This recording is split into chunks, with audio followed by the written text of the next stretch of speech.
Hello, everyone. Good morning.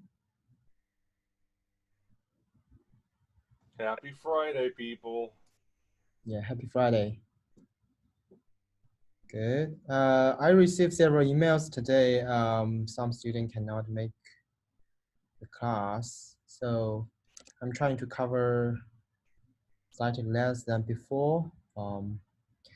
But in the future, if you cannot make it, just let me know, and we will always upload the class video afterwards. Okay. So I think last lecture, let me first share my screen.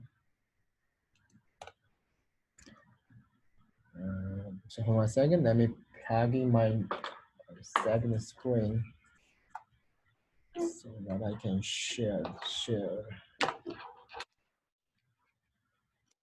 the slides.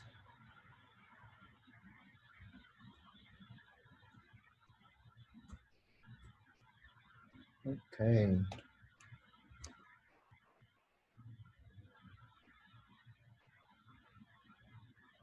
Okay, I think you should be able to see the screen, right?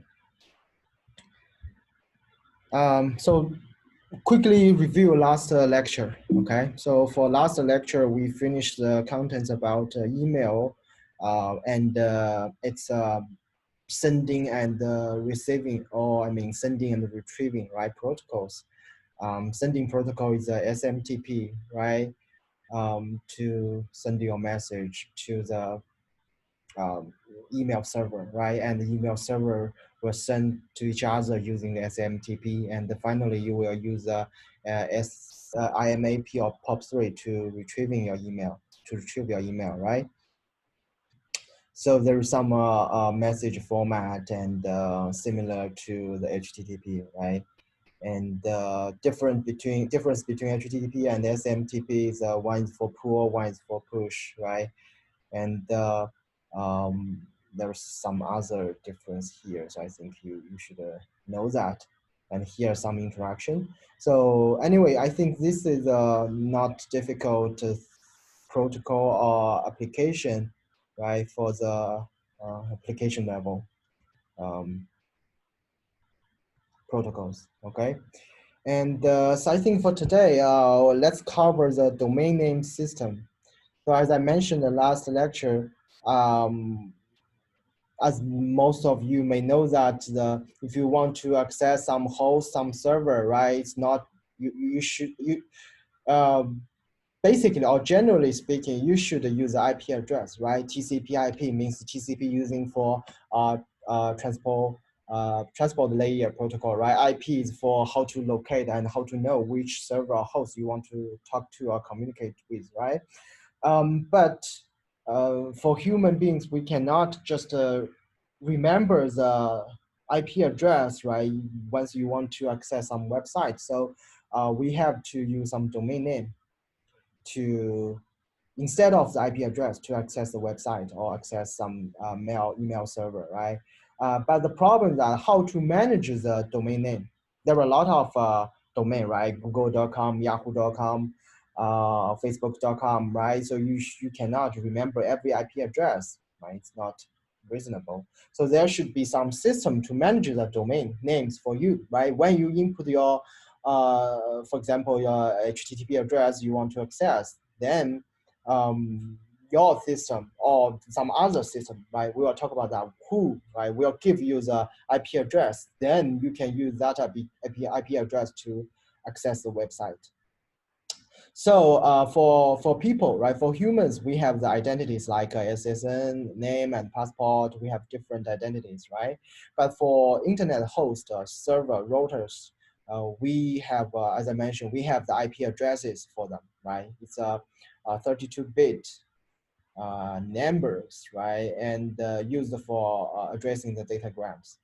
And it's, for example, here is an example, cs.umass.edu, right? It has a name, but actually it has an IP address. We have to map the IP address and this name we call domain name, right? How to map them.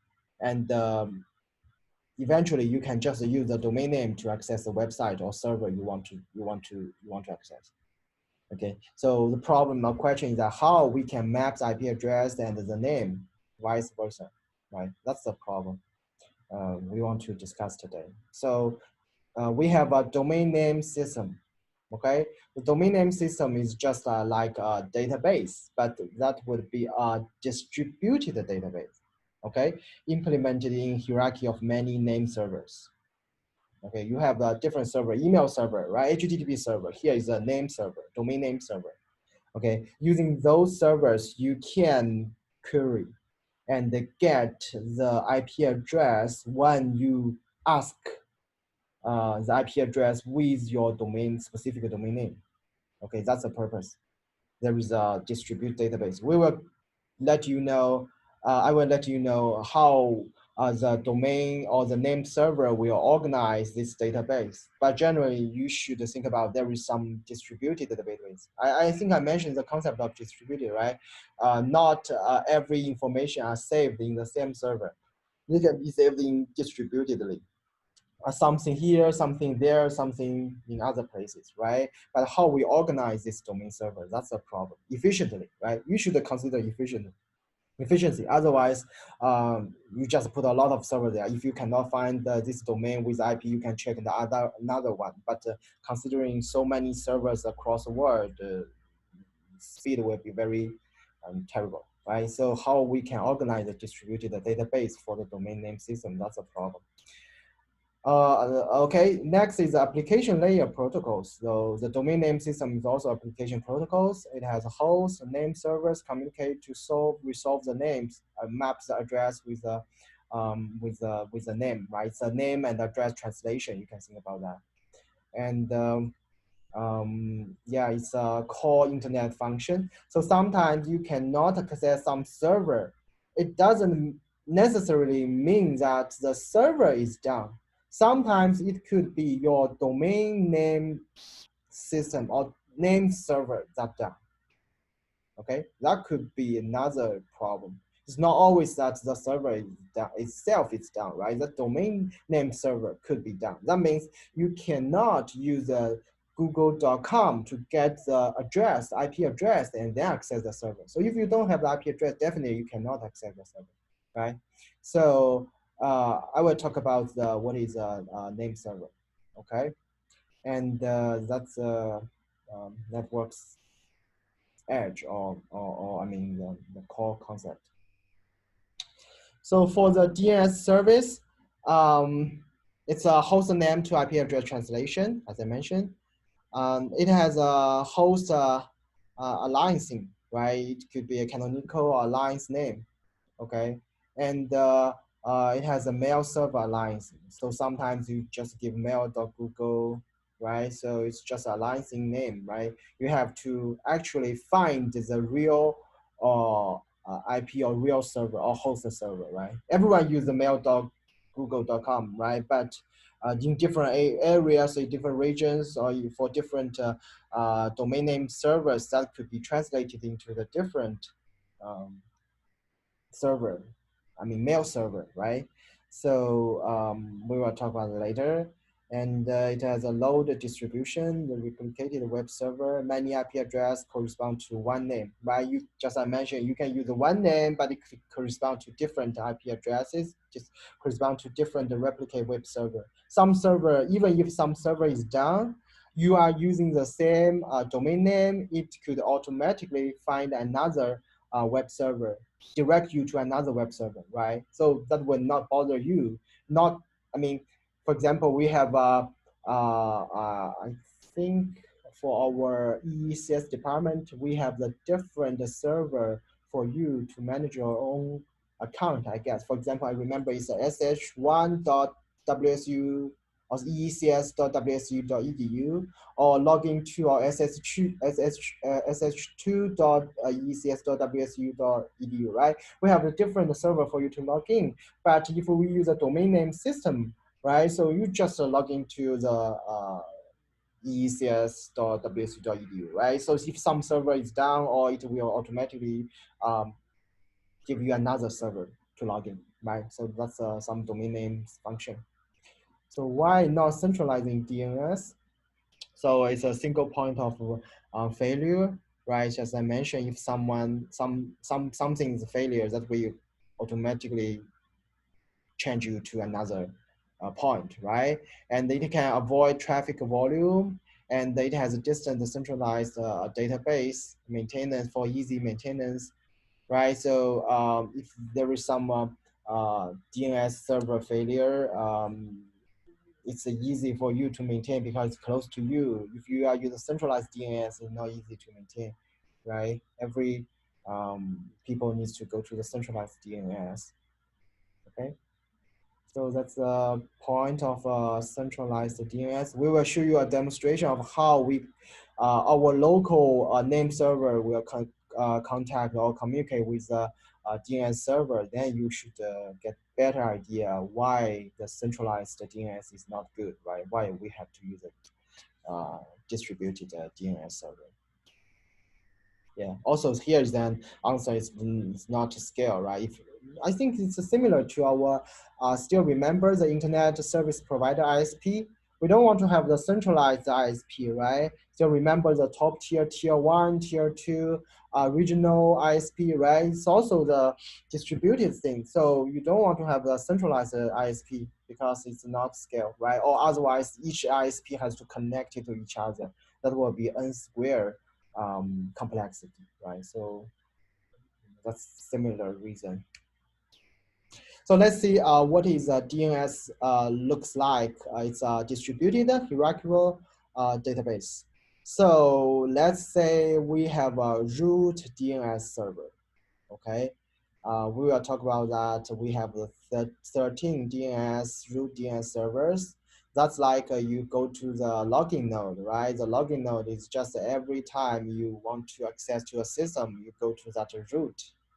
A login node's root directory, and from the root directory you can find anything else, right? But we have first layer is the root DNS servers, right? We have several. We have 13 root DNS servers. Okay, and after that we have the top level domain DNS servers. So we call it TLD servers. Okay, so for TLD servers, I think for the different domain name like .com, .net, .organization, .org, .edu, right? I have the different kinds of types of the domain names. So for these servers, they will recognize what kind of the URL or domain name you are trying to request, right? So if, for example, you are going to the www.wsu.edu, and the first route will direct you to the top level domain because you are using the EDU. So it will direct you to the EDU domain servers. And the EDU domain server will know that where is the wsu.edu located, right? And after that, it will go to the final level. It's a authoritative DNS servers. Okay, so this is the final level of the DNS server database. So I will show you video. Okay, the video will give you animation that when you send a DNS request and how finally you will get the IP address from the root to top level to the final level. Okay, so clients wants, for example, yeah, here is an example. Client wants IP address for www.amazon.com, right? So the first is the client queries root server will find .com DNS server, okay? And the client queries .com DNS server to get Amazon.com DNS server, okay? Finally, the client queries Amazon.com DNS server to get IP address for the www.amazon.com, okay? So I think probably I should show you animation first before we go to the each layer one by one. Okay, let me try to show the video to you. Please let me know if you cannot hear the sound, but I think I would share the audios as well, okay? So for example, this is a quick video to demonstrate if you want to know the IP address of yahoo.com, okay? and how they will respond to you and give you the IP address. Okay, let me play the video. So to break this down into further detail, let's examine the steps that DNS takes. So when you type in yahoo.com in your web browser, and if your web browser or operating system can't find the IP address in its own cache memory, it will send a query to the next level to what is called the resolver server. The resolver server is basically your ISP or Internet Service Provider. So when the resolver receives the query, it will check its own cache memory to find an IP address for yahoo.com, and if it can't find it, it will send the query to the next level, which is the root server. The root servers are the top or the root of a DNS hierarchy. There are 13 sets of these root servers, and they are strategically placed around the world, and they are operated by 12 different organizations. And each set of these root servers has their own unique IP address. So when the root server receives the query for the IP address for yahoo.com, the root server is not going to know what the IP address is. But the root server does know where to send the resolver to help it find the IP address. So the root server will direct the resolver to the TLD or top-level domain server for the .com domain. So the resolver will now ask the TLD server for the IP address for yahoo.com.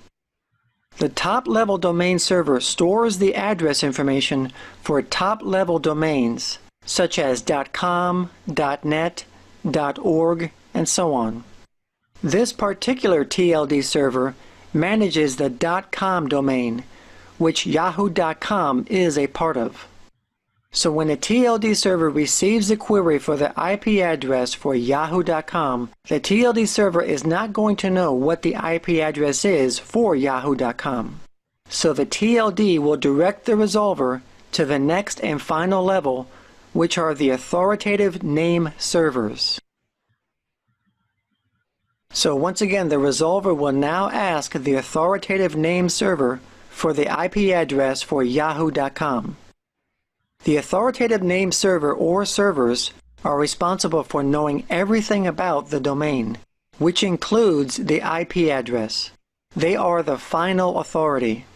So when the authoritative name server receives the query from the resolver, the name server will respond with the IP address for yahoo.com. And finally, the resolver will tell your computer the IP address for yahoo.com, and then your computer can now retrieve the Yahoo web page. It's important to note that once the resolver receives the IP address, it will store it in its cache memory. So we will talk about the cache memory later, okay? But here I just want to quickly give you an animation or video to let you know how these three levels of servers respond. Okay, let me reshare my slides. Can we get the link to this YouTube channel? It seems very helpful. Yes, definitely. I will put, okay, that's good reminder. So let me put the this link in the slides. Okay, so I will upload a new slides later, but give me 1 second. Okay, but you can see here, right? So this is a YouTube link I put here. So I think this is just a very short and descriptional video, just as mentioned, right? Just as Joseph mentioned. So this is a very good video. So that's why I share with you. If you look at the video, you can understand that the three different server will act as a different functions, right? To eventually give you the idea about the IP address you are trying to request. Okay, so let me try to go one by one. Okay, I think, but that video has already given you some information about root name server, right? So there are 13 logical root server name servers, right, across the world, and it is maintained by the just mentioned, right, 12 organizations across the world, right, and that's the official contact of last result by name server that cannot resolve name. So I mean, that's the first point of contact. So I noticed that someone mentioned in the chat that the Camcast DNS resolution server is not good, right? That could, yeah, that could be a problem. So first, you cannot identify which name server or some root name server is not cannot be just recognized, right? It cannot know where to go, so that could be a problem. But generally speaking, for the root name server, that's I think that's the first destination. Your ISP, right, Comcast or ATT, that server will first go to there to query, right? If you know Amazon.com, Yahoo.com, right? So it's an incredible important internet function. So as I mentioned, sometimes if it's a failure, if it's a failed, it will, right? So it's very important, and sometimes it's vulnerable. So we will show you slides later. So some people will just attack the DNS server. So it's like, I think I remember previously, DDoS, right? Denial of domain name service, right? So it's just many people access the domain name server, it will make that crash or down. And after that, if you want to request the IP address, they cannot return anything to you. Then the problem happen, right? So it's not the host server failed, it's just that you cannot get any IP address from the domain servers. Okay, so that's very important function, okay, in the internet. And that's a root name server. After that, it's TLD and authoritative servers, right? The next two levels. So the top level domain servers, as you see in the video, so responsible for .com, .org, .net, .edu, .jobs, .museums, anything, right? .all, right? So this is also have a top country domain like .cn, .uk, .france, Canada, Japan, right, .jp. So for the different countries, right? And the network solution, if you want to the authoritative registration for .com, .net, you have to register that in the TLD servers, right? And the final level is authoritative DNS servers. It's organization's own DNS server. It's providing the final host name to the IP mappings, right, for organization's name host. So generally speaking, our university should have a DNS server, right? Try to map, for example, eecs.wsu.edu or aerospacing.wsu.edu, right? You have to map the different departments' website with the IP address, right? Otherwise, I mean, the other top level domain server that cannot know, right, how you map your IP address with your separate department's webpage and host, right? So that's some final layer or final layer of servers that provide the final IP address. So it can be maintained by organization or service provider, okay? So I think for the local DNS name server, it so here in that video, you just notice that when you try to send a DNS request, it will directly to the your ISP provider, right? But sometimes there could be a local DNS name server, right? So it does not restrictly belong to the hierarchy. So each ISP has a one, right? And a residential ISP, company, university could have also have their own DNS name server, right? It's not necessarily between the hierarchy. It could be another server between, for example, your laptop, desktop, and the ISP resolvers server, right? That could be another thing. So when host make DNS query, the query is sent to its local DNS server. It has cache of recent name to address translation pairs. So we will talk about the cache later, but for DNS, similar to the HTTP caching system, right? So for example, a lot of students in the university try to access google.com, gmail.com, or email.wsu.edu. So not every time we should go to all the process to get the IP address, right? So the IP address could be cached in the system, right? So I mean, in the future, we will frequently talk about caching, because this is important, right? It can help you to save a lot of time. If you can, for example, your local laptop or desktop can have the DNS to IP address mapping or record caching system. Okay, so for example, if you visit google.com before, I don't believe that when you input google.com again, it will try to go to all the DNS server to find the IP address. I believe that the google.com, the IP address should be recorded in your system for some time.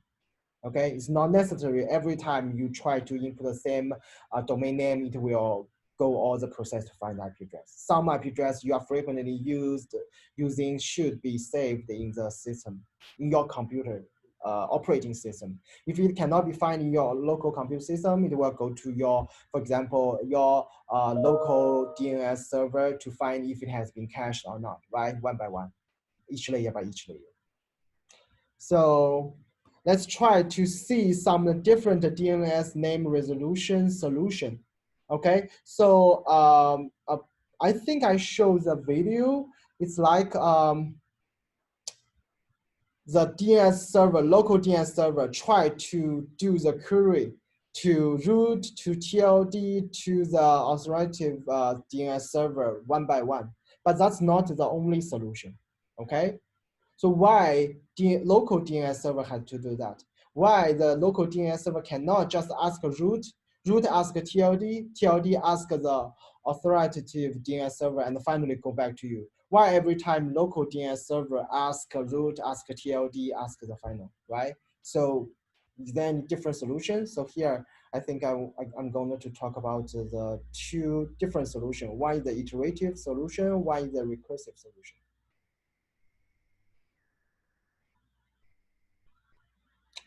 Okay, so okay, I just quickly check the chat. So yeah, okay, no problem. So for the iterative query, so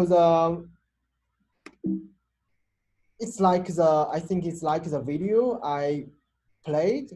Okay, so it's like I think exactly the same as the video I played. So it's a requesting host to send the query to the local DNS server. DNS server first go to the root DNS server, and then it gets, okay, which TLD DNS server I should go. Then go to the specific TLD DNS server and get back which kind of the authoritative DNS server I should go. And finally, go to this one and get some IP address, and the DNS server will give the IP address back to you, and you can access the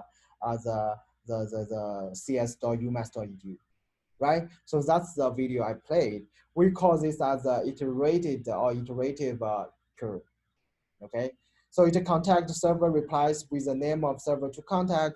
It's I don't know, but you should ask this server, right? It's like this is my responsibility to tell you which server you should ask in the next, okay? But there is another solution is that I don't ask you to ask other server. I ask other server, right? As a root DNS server, I ask other server, and I can help you to get some information, right? So this is like a recursive query. There are different solutions, right? This is not difficult to understand. If you want to get some information, you ask, for example, you ask Tom, okay, where can I get the information? Tom tell you, okay, ask Alice. You ask Alice, Alice tell you, okay, ask Jamie. Okay, so, but this is not the only solution, right? The Tom can let you know, okay, I will ask Alice and I will let you know. Alice will say, okay, I will ask Jamie and after Jamie let me know, I will let Tom know. Tom will finally let me know, right? So here is the solution that you first go to the requesting host server. Will first go to, if you want to request engineering.nyu.edu, right? The local DNS server will go to the root DNS server. The root DNS server will go to TLD DNS server. Then it will go to the authoritative DNS server, and finally it gets IP address and return. Okay, so that's another form of the solution, right? So it puts burden on. I think this is not difficult to understand, right? But what's the problem of this, or what's the benefit, or what is not a benefit, right? So it puts the burden of the name resolution on contact name server. Okay, so for example, many local DNS servers are trying to ask or query the IP address for nyu.edu, umass.edu, wsu.edu. So the root DNS server has to take care of all the queries, right? So it not only handle to let you know that you should ask this, you should ask that, but it will handle everything and return the IP address to you. So I think this principle is not difficult to understand. For example, the example I used, I asked Tom, right? Tom asked Alice asked Jamie, right? But if every time Tom agrees that, okay, I will pass the information to you, I will ask Alice, I will ask other people. So all the burden are happening with the Tom, right? Tom will take a lot of responsibility, not just deliver or direct you to other people, right? It will help you to connect a lot of information. So similarly, because we only have 13 root DNS servers, right? So if you put a lot of pressure on the root DNS servers, then that may result in some problem, right? So even if we have some other solution, maybe this is not the good solution. So that's why in the video, people are using the iterative query solution, but for this one, recursive query, it may not be good because it will give a heavy load on upper levels, right? And that may lead to some problem to the root DNS servers, and it's very expensive and heavy workload to maintain or to put efforts on the on maintaining the root DNS server, right? So generally speaking, the iterative solution could be better and give less workload to the up level hierarchy of the servers, right? So okay, so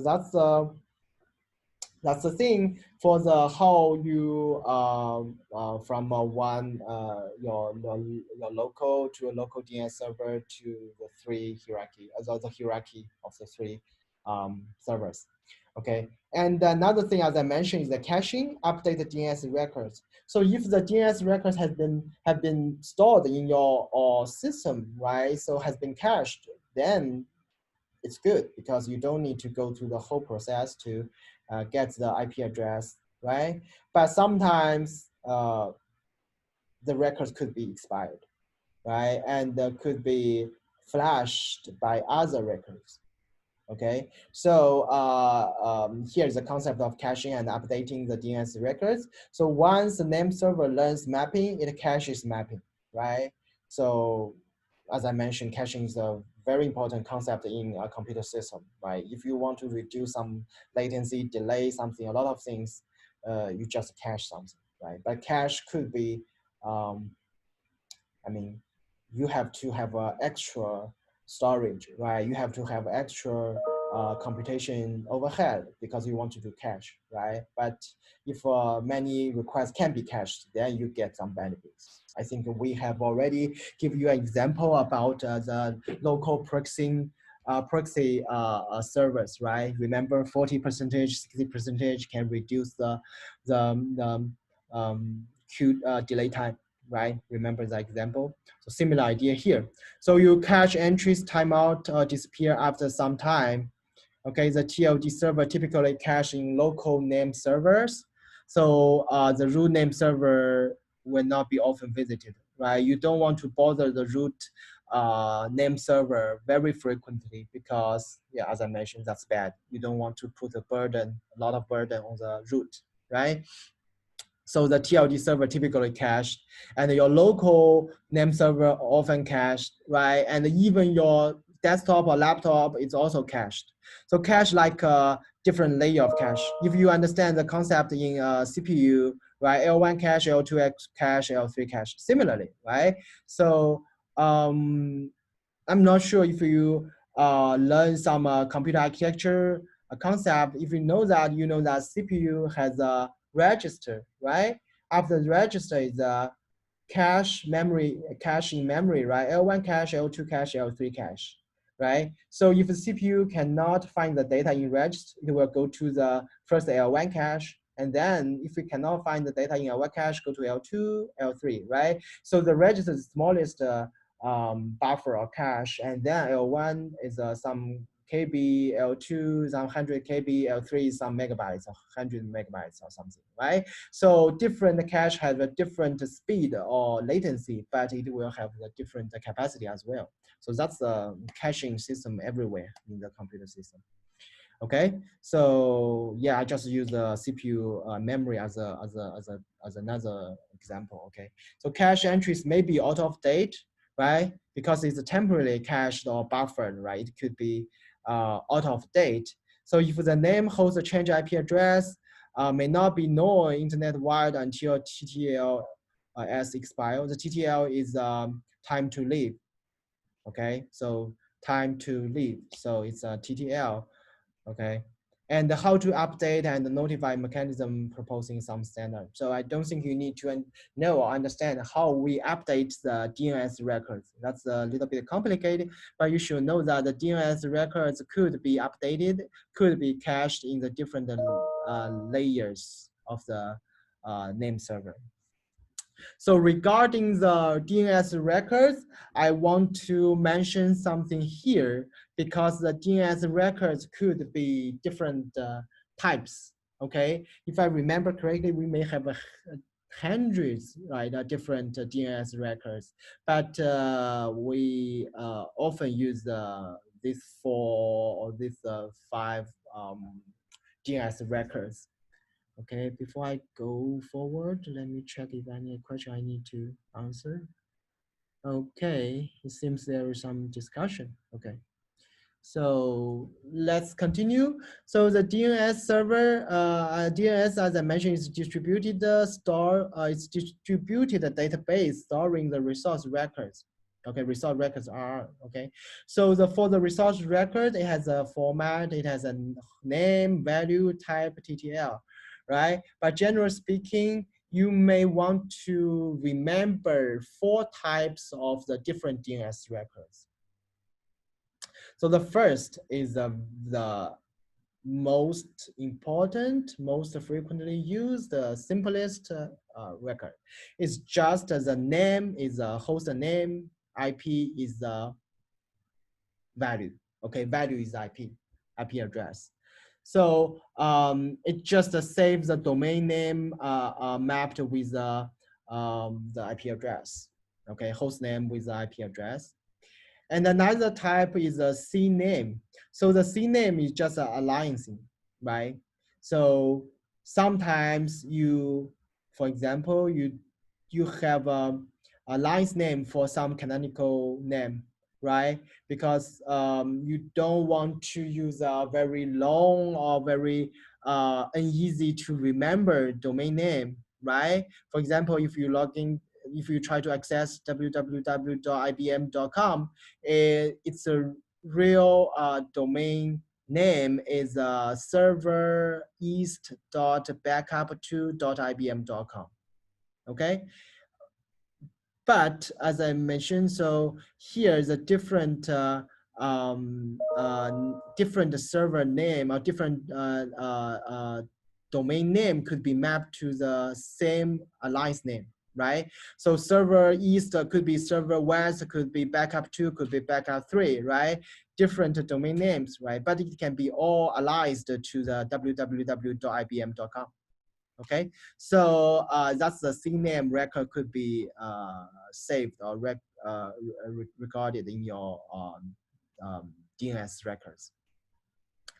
Okay, and another type is a NS. It's a domain name server, right?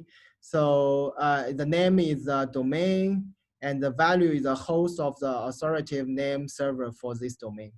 So as I mentioned, for the first one, the type A is very simple. It's just the IP and the host name. But sometimes the IP is changed, or some, yes, the IP is changed, but the authoritative name server is not changed. So you maybe want to go to the authoritative name server to find an updated or corrected IP, right? So the authoritative name server could be also recorded in the system, okay, with your domain, okay?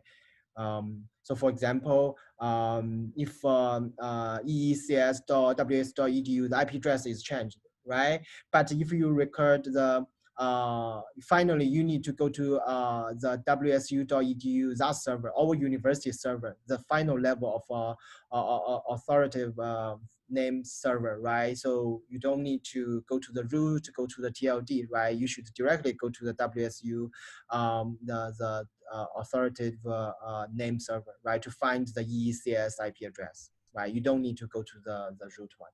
So this is the third type of the records you should, the system could record. And the last is the mail server associated with the name. So this is easy to understand. So for example, if you have the mail.mydomain.name, this record just give you the mail server value or IP address, right? This is only for the mail server. Okay, so for inserting records into the DNS, I think you just need to, for example, you need to have a register, right?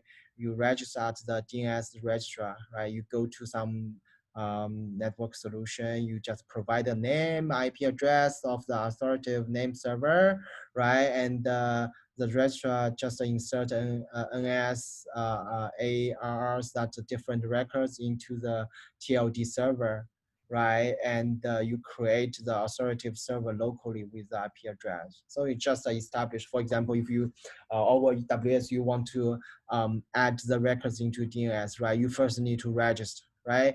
After you register, you just insert your NS names, server name, and IP address, different information into the TLD server. And the TLD server will know that, okay, if some people request the eecs.ws.edu, I will find you, right? And then you will provide the final IP address.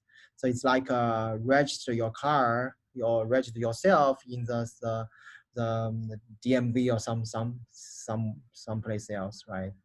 So it's just inserting the records into DNS. So I think that's the thing I covered today. But for the DNS security, we can talk about next time. But just quick slides. Actually, we will cover this in the chapter 8.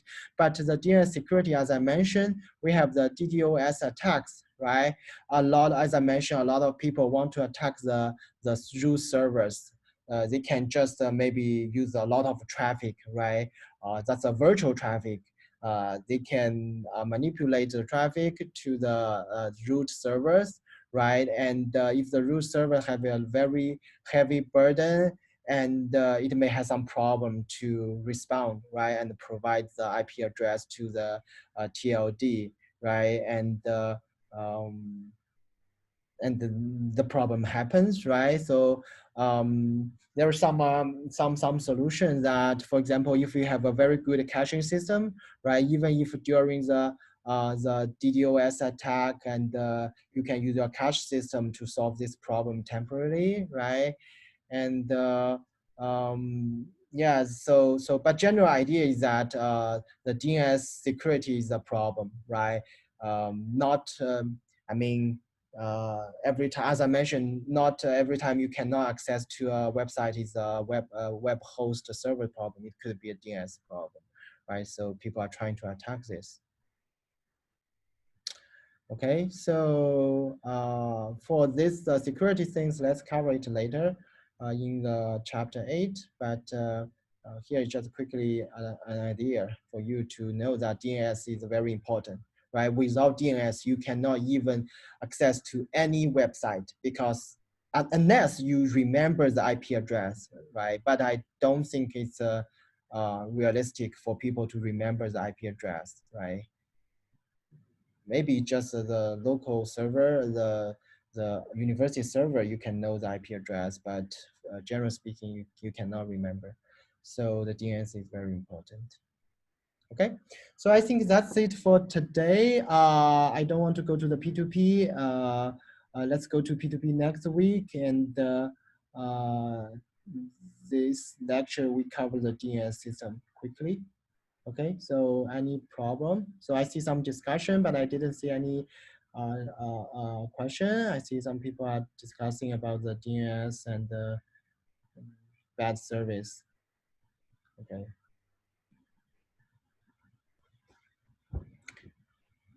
Okay, so for the video, previously I uploaded the video using the date and the chapter, but I realized that that may not be easy for you to recognize which lecture we talk about, what kind of the content. So in the future, I will mark the video with the contents topic itself.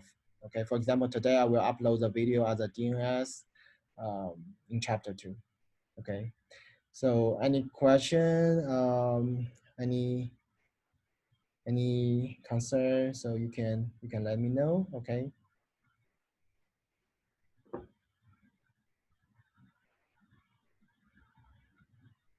And I think I have already asked the TA to grade your first assignment, and I think before next Monday I will post the second assignment, and I will give you the deadline, okay? So if no problem, hope everyone have a nice weekend, and yeah, enjoy your Friday and the weekend. So see you next week. Okay, thank you everyone. See you.